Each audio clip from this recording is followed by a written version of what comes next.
عزیز دوستو، دنیا میں بہت سے خاندان گزرے ہیں، بادشاہوں کے خاندان بھی گزرے، امیروں کے خاندان بھی گزرے، لیکن وہ گھرانہ کہ جس کا ذکر، جس کی عظمت اللہ رب العالمین نے قرآن پاک میں خود بیان فرمائی ہے، وہ میرے مصطفیٰ کریم کا گھرانہ ہے صلی اللہ علیہ وآلہ وسلم۔ اللہ تعالیٰ نے قرآن پاک میں ارشاد فرمایا انما یرید اللہ لیذہب عنکم الرجس اہل البیت ویطہرکم تطہیرا۔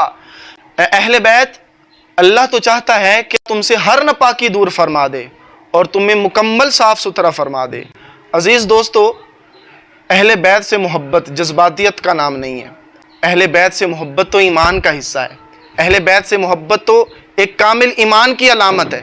جو حضور سے محبت کرتا ہے وہ حضور علیہ السلام کی اہل بیت سے بھی ضرور محبت کرے گا۔ نبی پاک علیہ السلام نے ارشاد فرمایا میں تم میں دو عظیم چیزیں چھوڑ کر جا رہا ہوں۔ کون کون سی؟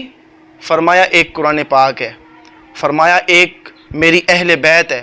ذرا غور تو کرو اس منظر پر کہ جب نبی کریم علیہ السلام کی چادر مبارک ہے، حضرت مولا علی شیر خدا رضی اللہ تعالی عنہ بھی اس چادر میں موجود ہیں، حضرت فاطمہ الزہرا رضی اللہ عنہا بھی موجود ہیں، حضرت امام حسن رضی اللہ تعالی عنہ بھی موجود ہیں، حضرت امام حسین رضی اللہ تعالی عنہ بھی موجود ہیں۔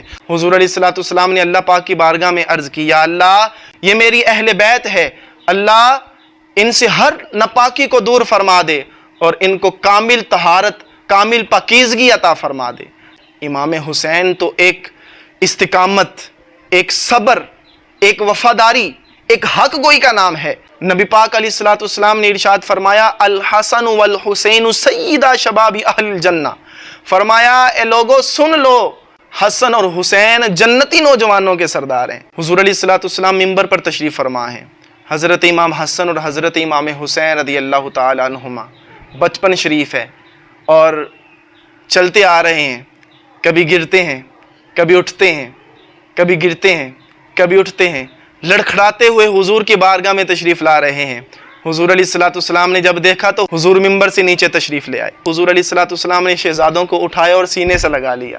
اگر کسی بادشاہ کا بیٹا بازار سے گزرے نا تو لوگ اس کو صرف اس لیے عزت دیتے ہیں کہ یہ بادشاہ کا بیٹا ہے، تو پھر وہ حسین کہ جن کے نانا دو جہانوں کے تاجدار ہیں، وہ حسین کہ جن کی والدہ جنتی عورتوں کی سردار ہیں، وہ حسین کہ جن کے بابا شیر خدا رضی اللہ تعالی عنہ ہیں، ان کا کیا مقام ہوگا؟ ان کی عظمت کا اندازہ کون لگا سکتا ہے؟ امام حسین نے اقتدار کے لیے نہیں بلکہ دین کے لیے قربانی دی۔ عزیز دوستو، کربلا سے ہمیں یہ سبق ملا ہے کہ حق اگر کمزور بھی نظر آئے نا تو حق ہی ہوتا ہے، اور باطل اگر طاقتور بھی ہو جائے نا تو باطل ہی رہتا ہے۔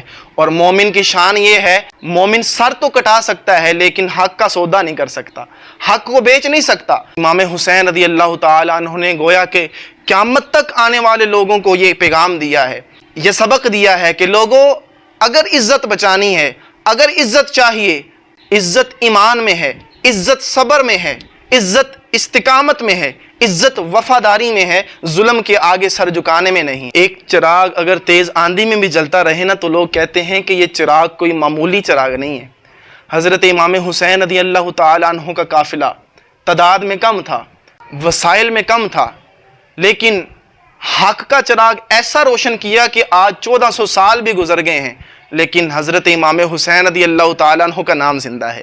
یزید مر مٹا، قتل حسین اصل میں مرگ یزید ہے، قتل حسین اصل میں مرگ یزید ہے، اسلام زندہ ہوتا ہے ہر کربلا کے بعد۔